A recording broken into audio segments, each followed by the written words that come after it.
はい、こんにちは。うどんです。今回は、最近話題の CPU の AMD Ryzen Pro、4750G を、遅ればせながらゲットしました。ので、仮組みをして、起動テストやベンチマークをしてみようかと。特に内蔵 GPU の性能もそこそこ良いらしいので、どんなもんかなと。ゲームとかはできるのかどうかも見ていきたいと思います。また、似たような性能の、インテルの Core i9-9900 系との比較もしてみようかなと思ってます。で、このうどんの機材部屋チャンネルでは、パソコンをはじめとした様々な機材のご紹介や分解、DIY を行っておりますが、中の人はポンコツなので、勘違いとか無知とか、誤字脱字とか、多々あります。ので、もしそういうのにお気づきになられましたら、ぜひとも、コメント欄でご指摘いただけると本当にありがたいです。で、あと、チャンネル登録の方も、何卒よろしくのほどを。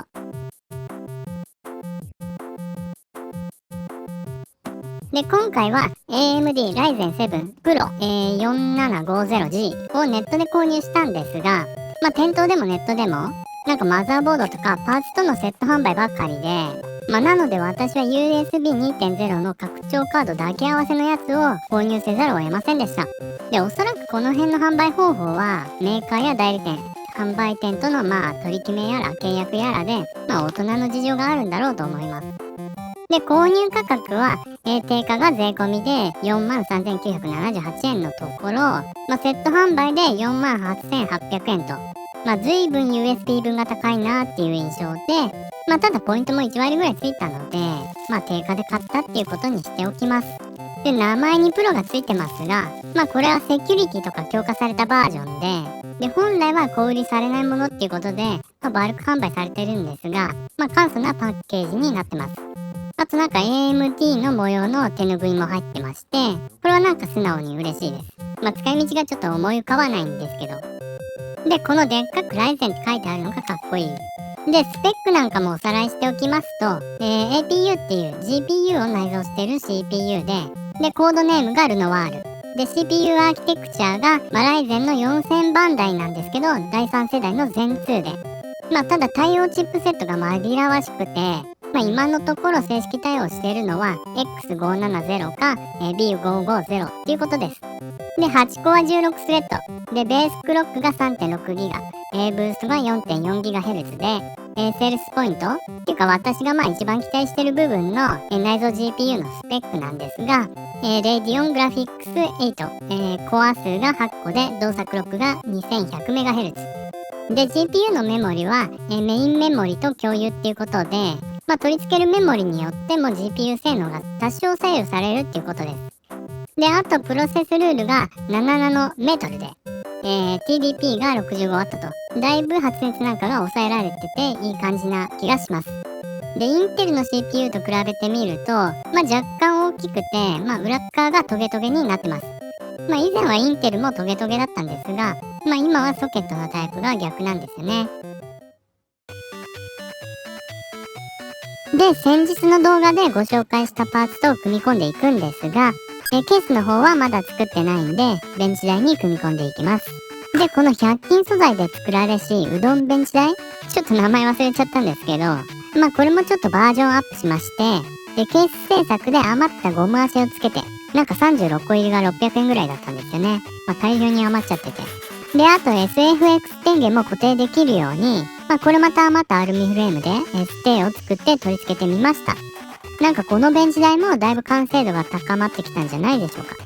ここまで来るとちょっと愛着の方も湧いちゃいますよね。で、他のパーツは、マザーボードがギガバイトの、B550i コーラスプロ。取り付けちゃうとこのかっこいい裏のプレートが見えなくなって残念なんですが、やっぱミニ ITX は可愛いし、つまりこれはかっこ可愛いです。で、メモリが G スキルの 3600MHz のオーバークロックメモリで、いろいろな情報によると、どうも B550 とオーバークロックメモリとでは、動作が不安定になるんじゃないかっていう話もあります。ちょっとこの辺どうなるのかも見てみたいんですよね。で、ちなみにこの G スキルのオーバークロックメモリですが、3600MHz だと微妙に不安定な気がして、で、3200MHz で安定するんですよね。で、なぜか3セットあるんですが、全部そんな感じ。次はピカピカのメモリを買いたいですね。で、ディスクはトランセンドの M.2 の NVMe の 1TB の SSD。で、マザーボード付属の M.2 用のヒートシンクに、このギガバイトのオーラスのトレードマークの輝き、これが素敵です。ただ取り外すネジが多くてちょっとめんどくさいのがあれなんですけど。ちょっとこれネジ多すぎじゃない？で、CPU の取り付けですが、レバーを上げて三角を合わせて、で、ポコッと置いてレバーを戻して。で、CPU グリスは、シミヨシの SMZ02S を塗ってみようと思います。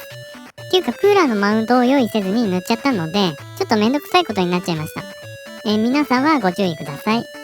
で、CPU クーラーですが、今回のこのバルク品の CPU には、クーラーがついてないので、自分で用意する必要があります。で、CPU の TDP が、65W と、スペックの割に発熱が少なそうなんで、ちょっと背の低い、だけど、12センチのファンを取り付けられるっていう、サイズの、ビッグシュリケン3っていうクーラーを試してみようかと思います。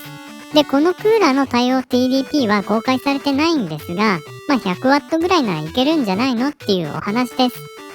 で、あとは電源なんですが、コルセアの 450W の SFX 電源を、急増したステーに取り付けて、で、電源ケーブルを取り付けたら、組み込みは完了です。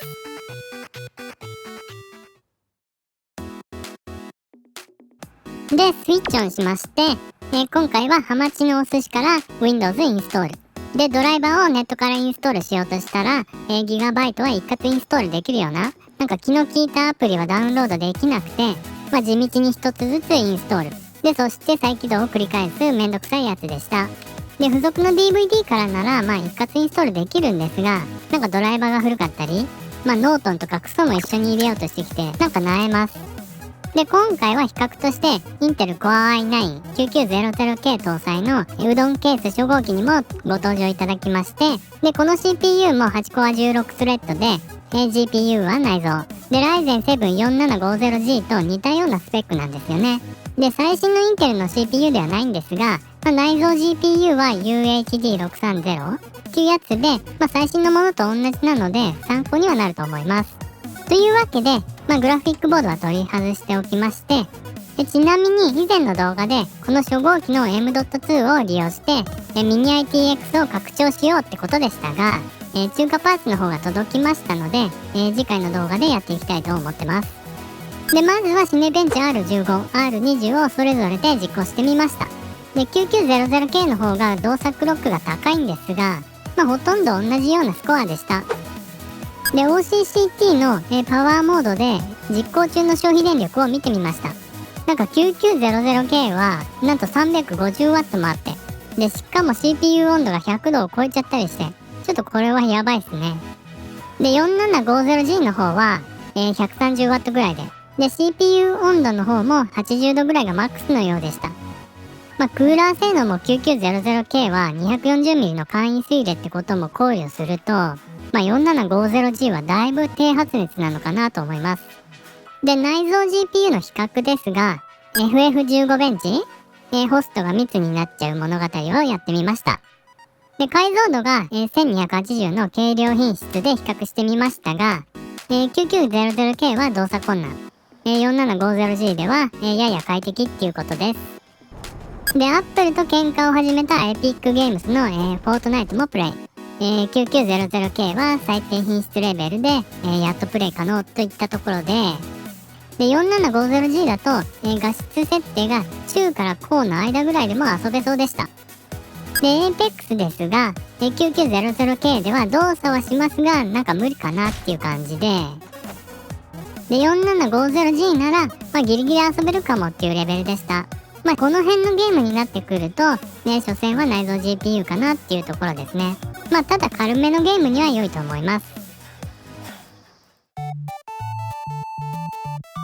というわけで、AMD の APU の Ryzen 7 4750G の動作テストなどを行ってきましたが、